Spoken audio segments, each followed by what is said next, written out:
Assalamualaikum. Sama aku lagi Cika Jaafar. Okay guys, hari ni aku nak kenalkan dekat korang salah seorang mentor aku dalam dunia bisnes. Kalau korang nak tahu, okay, jom ikut aku.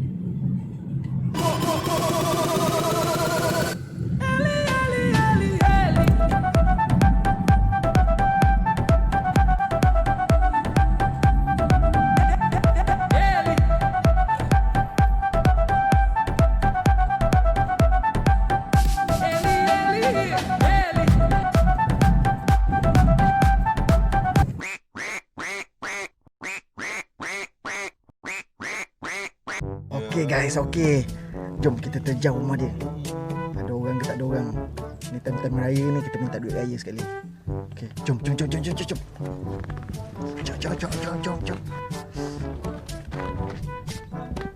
Assalamualaikum.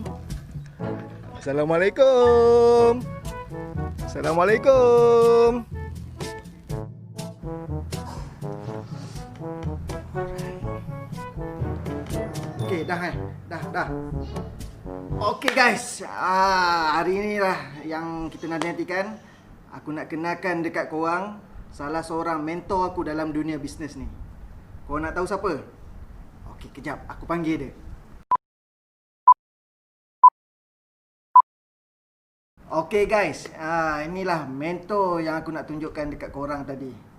Okay, Coach, boleh kenalkan diri Coach?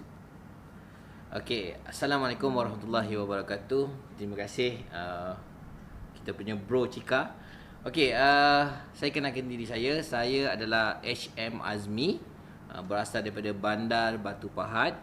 Okey, baru saja dalam dunia Kowe ni dalam 6 tahun, tapi dalam dunia networking hampir telah 20 tahun dah.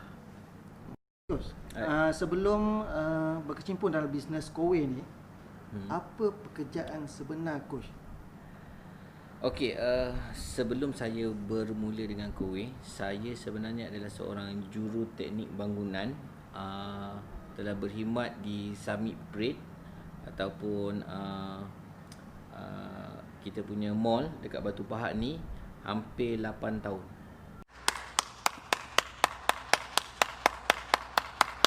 Apa yang menyebabkan Coach bertukar bidang daripada makan gaji kepada dunia bisnes?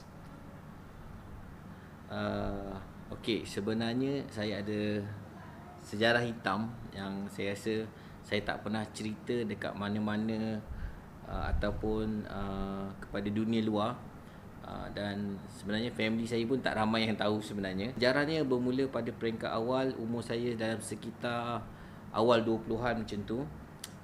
Kerana terlalu suka berkawan kan, saya tersalah pilih kawan, di mana hari ni kawan yang saya kenal tu rupa-rupanya dia adalah seorang orang kata yang suka mencuri motor.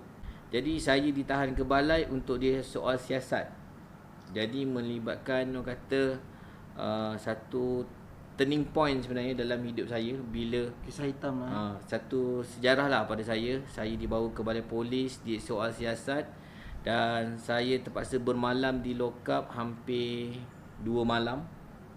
Saya rasa satu penyesalan lah, di mana hari ni bila saya pilih kawan, membuatkan dia menjadi satu sejarah pada hidup saya yang saya takkan lupakan sampai bila-bila. Start daripada situlah saya bermula orang kata menceburkan dalam dunia bisnes ataupun networking ni sebenarnya.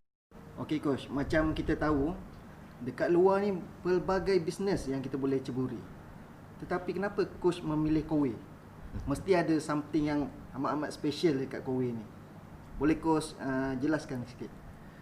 Okey, sebelum saya memulakan dunia bisnes Kowe, sebenarnya saya dah mencuba pelbagai lagi bisnes yang kat luar sana.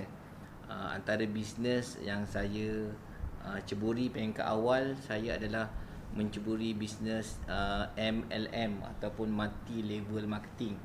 Okey, hampir 4 ataupun 5 bisnes juga yang saya ceburi. Antara bisnes yang lain saya buat adalah seperti kedai makan, Jadi bila saya telah mencuba dunia konvensional ni kan, cabaran yang ada dalam dunia konvensional yang sebenarnya adalah bab modal. Betul. Dunia sebenarnya adalah tentang modal. Jadi tak kisahlah MLM ke, orang kata MLM ni modal kecil untung besar kan, tapi tetap still kena keluar modal. Betul. Okey, sebab saya nampak satu saja masa tu, sebab product and services. Maksudnya kita bukan hanya menjual saja produk, tapi kita termasuk dengan servis. Jadi kalau ada produk hari ni bagus macam mana sekalipun, kalau tak ada servis, tak ada guna, tak ada makna. Setuju? Betul, setuju Jadi sangat. sebab itulah antara kenapa saya sangat yakin Kowe mampu bertahan sampai hari ini. Coach, yang ni yang last. Saya nak tahu daripada coach sendiri, apa pencapaian yang tertinggi yang pernah coach capai dalam bidang COVID ni?